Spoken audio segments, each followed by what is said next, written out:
Hi everyone, my name's Chloe, 33, female, and I have been married to my husband Sebastian, 34, male, for the past 7 years. We have had a good relationship and a good marriage, but now it seems like everything is coming to an end. Let me tell you from the start. So, my husband has had this female best friend named Alicia, 34, female. They were in high school and dated for a year. Then they realized that they were better as friends and continued to stay as friends. Now, Alicia was a typical pick-me girl that you can expect. I hated hanging out with her. Alicia was one of those girls who always had to be the center of attention, and she definitely enjoyed putting me down to make herself look better. I remember the first time I met her, she gave me this look up and down like she was sizing me up. Then she made some comments about how she was so glad my husband had finally found someone and how she was glad that she didn't have to marry him anymore. It felt so weird, but I brushed it off, thinking maybe I was just being sensitive. But as time went on, it became pretty clear that she had it out for me.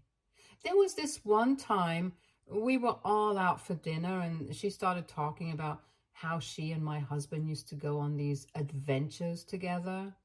She went on and on about this camping trip they took where they got lost and had to rely on each other for survival. She made it sound like some epic romance, and I just sat there feeling like a third wheel. Then there was the time we were at a party and Alicia decided to tell everyone about how my husband used to have this huge crush on her back in high school. She laughed about it, saying how he was always trying to impress her and how she thought it was cute. I could see my husband squirming in his seat, clearly uncomfortable, but Alicia just kept going on. It was like she wanted to remind everyone, especially me, that she was his first love or something. The worst, though, was probably last Christmas.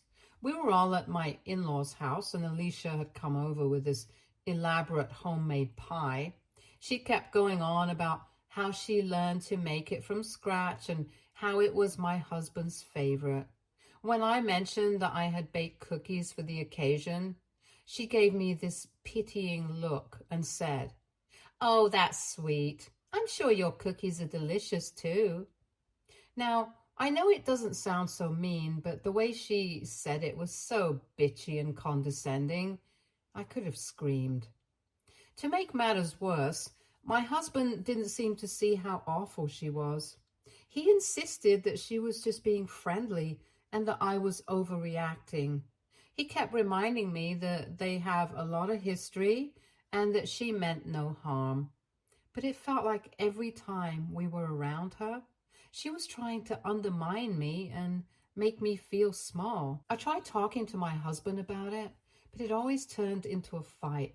He got defensive, saying that Alicia was just his friend and that I was being paranoid. It's like he couldn't see how toxic she is, and it made me feel like I'm the crazy one. I even considered trying to distance myself from her, but it was hard because she was such a big part of my husband's life. However, the problem was that Sebastian had known Alicia for a long time, and even his family was quite fond of her, so it was very difficult for me to share this with him. The one time I did, he told me that she was just a friend and that I was just being insecure. However, I started to notice how Sebastian's mom, Regina, 66, female, acted towards Alicia and me. She always tried to compare us and preferred Alicia over me. I will admit that I felt pretty bad because of this. For instance, Regina would always invite Alicia to family dinners without consulting me first. She'd call Alicia practically family, which felt like a slap in the face. At one of these dinners, Regina went on and on about how Alicia had such a natural talent for cooking, while subtly implying that my cooking was just okay. She even asked Alicia for her recipe for a dish that I had made, as if Alicia's version would automatically be better. Another time, during a family gathering, Regina made a comment about how lucky Sebastian was to have two such beautiful and talented women in his life. But then she added, looking at Alicia, some people just have that natural charm and grace. It was clear who she was talking about, and it wasn't me. It felt like Regina was always finding ways to highlight Alicia's supposed superiority. Despite all of this, I loved Sebastian a lot, and I tried my best to get over it. I even tried to hang out with Alicia more and get to know more about her, thinking maybe if we became friends, it would make things easier. There was one time we went shopping together and I tried to make an effort to bond with her, but it ended with her making passive-aggressive comments about my fashion sense. She said things like, "Oh, that's cute. It's nice that you don't feel the need to follow trends," while she picked out the latest styles for herself. I realized that I didn't need to be friends with her just because she was friends with my husband. It became clear that trying to get closer to her was just making me miserable. Every interaction with her felt like a competition, one that I hadn't signed up for and didn't want to be a part of. I decided to distance myself from Alicia and focus on my own well-being. It wasn't easy, especially because of how intertwined she was with Sebastian's life and family. But I knew I had to do what was best for my mental health. I started finding excuses to avoid gatherings where Alicia would be present and made an effort to plan activities with Sebastian that didn't involve her. A few years ago, when I was pregnant with my son, Jamie, 7, male, I was really looking forward to starting this new life with my new family. However, the day I went into labor, I couldn't reach Sebastian. I had to call my best friend who took me to the hospital and was in the delivery room with me. Sebastian came to the hospital 5 hours after Jamie was delivered. When I asked him where he was, he told me Alicia's marriage had just ended and he was consoling her. I was furious. I did feel bad about her marriage ending, but I needed him, and he had picked her over me and our baby. I told him that he could not see the baby until he broke everything off with Alicia and swore on Jamie that he would never see her again. He started arguing with me, saying that I was being hormonal and acting like a brat, and that Alicia was his best friend and he couldn't just cut her out of his life. I told him that he could then cut me and his son off. After a lot of arguing, he promised me that he would never see her again. I also made him promise me that I would never have to see her again, and that if his parents wanted to see Alicia, they could see her, but not mention it to me. Also, to never invite her to family events when I was coming. To be honest, I didn't feel entirely good about giving him that ultimatum, but I was at my breaking point. It wasn't just about that one incident, but years of feeling second place to Alicia. I knew it was drastic, but I needed him to understand how serious I was about this. After Jamie was born, I thought things would get better, and for a while they did. Sebastian kept his promise, and Alicia was no longer a looming presence in our lives. It felt like a weight had been lifted. Regina wasn't too happy about it at first, but she eventually came around when she saw how happy Sebastian and I were. Family events became less stressful, and I started to feel more at ease. Despite this improvement, there were moments when the past would creep up. For instance, one evening, Regina made a comment about how she missed Alicia's baking during Christmas. I had to remind myself to breathe and let it go. It was clear that Alicia still had a place in their hearts, and while it stung, I understood that years of friendship and family ties don't just disappear. There was also the time when Sebastian's old friend group had a reunion. They wanted to invite Alicia, and Sebastian had to explain the situation to them. It was awkward, and I could see it pained him to exclude her. But he did it for our family. Another challenge was rebuilding trust. The incident during Jamie's birth had left a scar. There were times when I would wonder if he resented me for making him choose, and I had to work through those insecurities. Counseling helped us a lot during this period. We learned to communicate better, and Sebastian started to see things from my perspective. He realized how much his prioritizing Alicia had hurt me over the years. Everything was going well, and a few years passed after that. I honestly thought that this was all behind me and that I didn't have to worry about this ever. Since my son has grown up now, sometimes I ask my mother-in-law, Regina, to babysit, especially during the hours I work. It's only for a few hours every day at a time and sometimes on weekends. However, ever since she started babysitting my son, I have noticed that Jamie's attitude towards me has changed completely. He is no longer the sweet son who loved to hug me whenever he saw me. Now he throws tantrums and seems so different. For example, Jamie used to be excited when I came home from work, running to give me a big hug. Now he barely acknowledges me and sometimes even refuses to talk to me. He used to love our bedtime stories, but now he insists that Grandma tells better stories and doesn't want me to read to him anymore. It's heartbreaking. I've also noticed that Jamie has started saying things that sound suspiciously like Regina's opinions. He'll say things like, "Grandma says you should spend more time with me," or "Grandma makes the best food, not you." It's like he's parroting what she says. And it makes me wonder what she's telling him when I'm not around. One time we were out shopping and Jamie threw a massive fit because I wouldn't buy him a specific toy. He screamed, "Grandma would get it for me." It was so embarrassing and out of character for him. He never used to behave like that.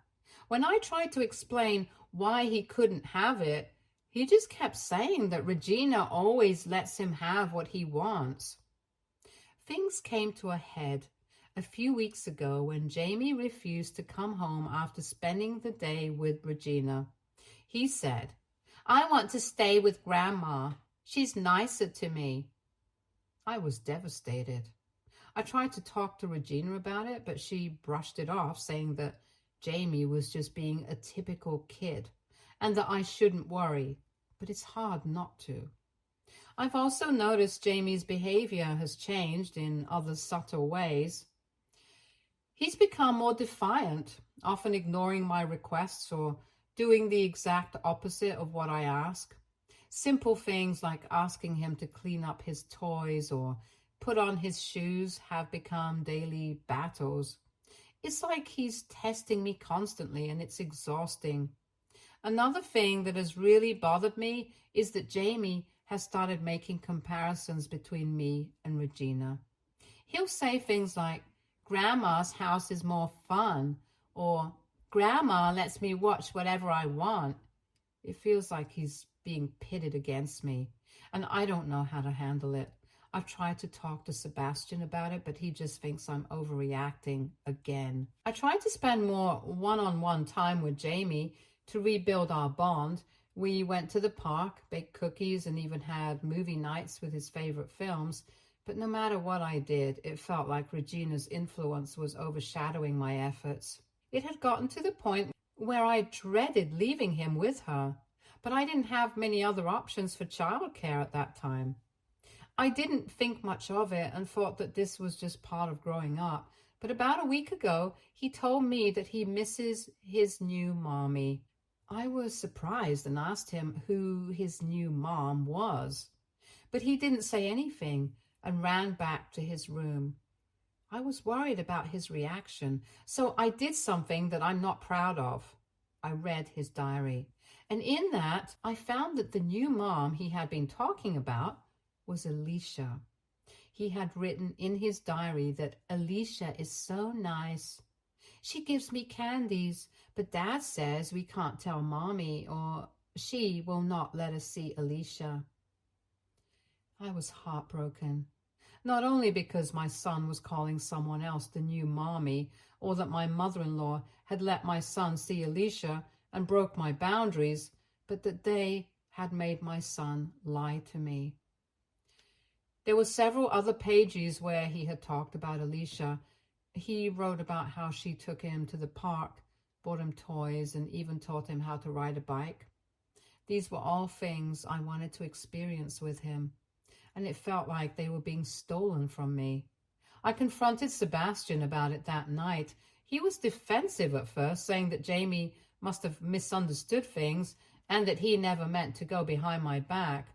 But the diary entries were clear, and there was no denying that he had crossed the line. He admitted that he had taken Jamie to see Alicia a few times, thinking it wouldn't hurt since Jamie seemed to like her. He didn't understand how much it hurt me to be kept in the dark and undermined. I felt betrayed, not just by Sebastian, but by Regina as well. She had clearly been facilitating these visits, knowing full well that I wouldn't approve. It was like she didn't respect my role as Jamie's mother or my right to set boundaries for our family. I called her out on it and she just shrugged it off, saying that she was just trying to keep everyone happy. Jamie's diary entries also revealed that Regina had been telling him that Alicia was like a second mom to him. No wonder he was so confused and acting out. He didn't know who to listen to or how to reconcile the conflicting messages he was getting from the adults in his life. It was heartbreaking to think about the confusion and stress he must have been feeling. I was angry. I waited for Sebastian to come home, and when he did, I asked him about this. He tried to deny it, but the proof was right there, so he couldn't. He said that Alicia just accidentally visited the house when he and Jamie were there, and Mom just innocently told Jamie that Alicia was his new mommy, and it stuck. He claimed that he had only met Alicia once, but then I showed Jamie's diary to him, and his lies unraveled. He said, "So what if Alicia met him? This was all a mistake." He insisted, but I told him this wasn't a mistake. I set a boundary and he broke it.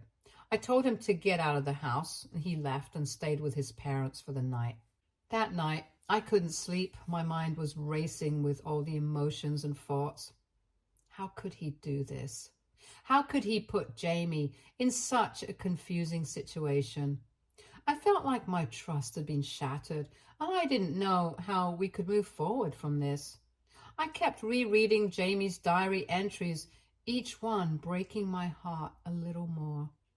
The next morning, Regina called me. She was upset that I had kicked Sebastian out and said I was overreacting. She kept defending Alicia, saying that she was just trying to be nice to Jamie and that I was making a big deal out of nothing. I told her that she had no right to go behind my back and that she had completely disregarded my feelings and boundaries. She tried to argue, but I hung up on her. I was done with her meddling. He came home the next day and tried to talk to me, but I told him that I was done with him and that I wanted to leave him. He said that he couldn't believe I would say that over such a small thing. I told him it was not a small thing. The day our son was born, he picked Alicia over me, and now he has done it again. I'm not going to stand for this. I told him that he should take his stuff and move out, and that we would contact the lawyers and figure out the custody and everything else. He started crying and begging me not to do this. He kept saying how much he loved me and Jamie and how he never meant to hurt us and that he couldn't imagine his life without us. But I was really done. I felt a mix of emotions, anger, betrayal, and deep sadness. I had given him so many chances to prove that he could prioritize our family, but he kept letting me down. It wasn't just about Alicia, it was about the pattern of disrespect and dishonesty. Every time he chose her over me, it felt like a knife to my heart. The day Jamie was born was supposed to be one of the happiest days of our lives, but instead, it was marred by his absence and the realization that he would always put Alicia first. Sebastian kept insisting he didn't mean to hurt me, that he was just trying to be a good friend to Alicia, but that wasn't the point. The point was that he consistently disregarded my feelings and the boundaries we had set together. His actions showed me that he didn't respect me or our marriage. As he sat there crying, I felt a strange sense of calm. I knew this was the right decision for me and Jamie. We couldn't keep living in this toxic cycle. Jamie deserved to grow up in a home where his parents respected and valued each other, not one where there was constant tension and deceit. I started packing his things while he watched, still pleading with me to reconsider. He said he would cut Alicia off completely, that he would do anything to make things right, but I couldn't believe him anymore. His promises meant nothing when his actions repeatedly betrayed me. I told him I needed space and time to heal, and that meant he had to leave. As I packed, memories of our relationship flooded my mind. The good times, the laughter, the dreams we had shared. It was hard to let go, but I knew it was necessary. I couldn't keep sacrificing my happiness and self-respect for someone who didn't value them. Sebastian finally left, taking only a suitcase of his essentials. I told him I would arrange a time for him to come back and get the rest of his things when Jamie wasn't around. I wanted to shield our son from as much of this pain as possible. The house felt eerily quiet after he left. I sat down and took a deep breath, trying to process everything. I knew the road ahead wouldn't be easy, but I felt a sense of relief knowing I had made a decision that was best for me and Jamie. I called my best friend and told her what had happened. She was supportive, reminding me that I deserved to be with someone who truly valued and respected me. A few hours later, I started getting calls from everyone. Regina also called me and told me that I was making a big mistake. But I told her that this had nothing to do with her and that she should stay out of it and that she is to blame for this as well. And I hung up on her. As I sat there, I couldn't help but replay the events in my head. I knew deep down that I needed to stand my ground, but the doubt crept in. What if I was overreacting? What if I was breaking up our family over something that could be fixed? This was making me question myself even more. Regina had always been a strong presence in Sebastian's life, and I wondered if I was wrong to push her away too. My phone buzzed with texts and voicemails from Sebastian, his parents, and even a few of our mutual friends. Most of them were urging me to reconsider, saying things like, "He made a mistake, give him another chance," or "Think about Jamie, he needs both of his parents." It was overwhelming, and I felt like I was being pulled in a million different directions. One message stood out, though. It was from my best friend. She reminded me of all the times I had confided in her about feeling second to Alicia, about how lonely and hurt I felt when Sebastian would dismiss my feelings. She said, "You need to do what's best for you and Jamie. Don't let anyone guilt you into staying in a situation that's damaging to your well-being." But as I am sitting alone in this house, I can't help but feel confused. Am I making a big mistake doing this? Am I taking this too far? What do you guys think? I would love to know. Update 1. Hi everyone. I know it's only been a day since I made the post, but I have a few updates. Things have become so much clearer now. So I had packed essentials for Sebastian, but his iPad was left behind. Normally I wouldn't have snooped, but I wasn't the same person I was a few days ago, so I opened his messenger apps and checked his chats. And surprise, surprise, I found texts between him and Alicia. And guess this, the texts went back years. As it turns out, he never stopped talking to her. I spent all night going through these texts. I found messages that dated back to shortly after Jamie was born. The messages were heart-wrenching and eye-opening. Sebastian would tell Alicia how much he missed her and that he wished things could be different. He even expressed regret about not being able to openly see her, saying things like, "I hate that I have to keep you a secret from Chloe." In one conversation, Sebastian mentioned, "Sometimes I think about how easy things would be if we were together. I know it's complicated, but I can't help but wish." It was devastating to read how he had been holding on to feelings for Alicia, all while pretending to be committed to our family. The text also revealed how frequently they talked. They had long chats about their lives, their struggles, and their dreams. Alicia would often send Sebastian updates about her life, including personal details and complaints about her own romantic relationships. Sebastian would respond with supportive messages, sometimes even giving her relationship advice. It was clear that their bond went way beyond just friendship. One message from Alicia was particularly painful. She said, "I know we can't be together, but I really cherish what we have. It's been hard without you." To which Sebastian responded, "I feel the same way. I wish things were different. I hate that I can't be more open about how I feel." It felt like a punch to the gut to see how he had been emotionally invested in her while our marriage was falling apart. There were also messages where Sebastian would complain about me, venting to Alicia about how difficult things were at home and how he felt trapped. It was a painful realization that he had been sharing intimate details about our marriage with someone else. Reading those messages made me feel incredibly betrayed.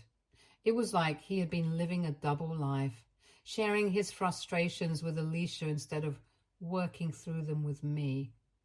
I spent hours crying and trying to process everything I had found. The betrayal cut so deep, and it was hard to believe that someone I trusted so completely could be so dishonest. I felt like all the pain and confusion I had been feeling over the past few years suddenly made sense. The consistent pattern of neglect and dishonesty was finally laid bare. There is no more confusion in my head. I now know that I need to leave this man. He doesn't value me, and he doesn't respect me or my wishes. Update 2. Hi everyone. I know it's been a month, but I've been figuring out a lot of things. I didn't confront Sebastian about the messages I had found right away. In the meantime, I hired movers to take his stuff to his mother's house where he had been staying. The day they arrived, I got a call from Sebastian, but I didn't pick up. A few hours later, he showed up at my door, crying and asking me how I could do this and that he deserved a second chance. And this was my moment. So I took a deep breath and decided to lay it all out. I told him about everything I found on his iPad, how he had never stopped talking to Alicia, how his secret conversations with her revealed his true feelings. I described the messages where he talked about missing her, regretting that he had to keep her a secret, and feeling trapped in our marriage. I made sure he knew I had read it all, and that I wasn't going to be manipulated by his pleas. I told him, "You've been living a double life, and now you can be with Alicia. You've always wanted this, and now you're free to pursue it without hiding your true feelings." His face went pale, and he started begging and pleading. He said things like, "I didn't mean for things to go this far," and "I'm so sorry, please don't do this." He even tried to guilt trip me, saying, "Think about Jamie, you're breaking up our family." Seeing him like that, crying and desperate, was a mix of pain and oddly satisfying feelings. I felt like I had finally taken control of the situation and stood up for myself. I reminded myself of all the times he had let me down and all the broken promises. I told him I needed him to leave and shut the door in his face. It was a harsh decision, but it felt like the right thing to do. I won't lie, It felt good seeing him cry like that. It was like a form of justice for all the times he had made me feel worthless. The next day, I started the process of formalizing the separation. I contacted a lawyer to discuss the legalities of the divorce and custody arrangements. I wanted to make sure everything was handled properly so that there wouldn't be any issues down the line. I was determined to get everything sorted out as smoothly as possible. Sebastian continued to call and text, trying to apologize and convince me to reconsider. He sent messages like, "I'm willing to do anything to make this right," and "Please, let's talk about this one more time." I didn't respond. I needed space and time to heal, and I wasn't ready to have any more conversations with him. I felt that every time I engaged with him, it was a step backward, and I really need to move forward. So I told him to never text me or call me again, and contact my lawyer if he wants to say anything. After that, I blocked him. Update 3. Hey everyone, let me start by saying thank you for all the support and help during this tough time. Your advice and kind words have really helped me navigate through this mess. I'm still in the process of getting divorced, but Sebastian has finally given up on trying to win me back. It's been a long and difficult journey, but it feels like we're moving towards a resolution. Things with Jamie have been challenging. He's still trying to understand what's going on. He's been asking questions like, "Why isn't Daddy coming home?" And "When can we see Daddy again?" It breaks my heart to see him confused and upset. I've been doing my best to explain things to him in a way that's appropriate for his age. I tell him that sometimes grown-ups need to live in different places, but that doesn't change how much we love him. Hopefully, things will get better with time. Thank you again for all your support and advice. It's been a huge comfort to know that I'm not alone in this. If anyone has gone through a similar experience, I'd love to hear how you manage the transition for your kids and yourself. Stay tuned for more stories from our girl relationships.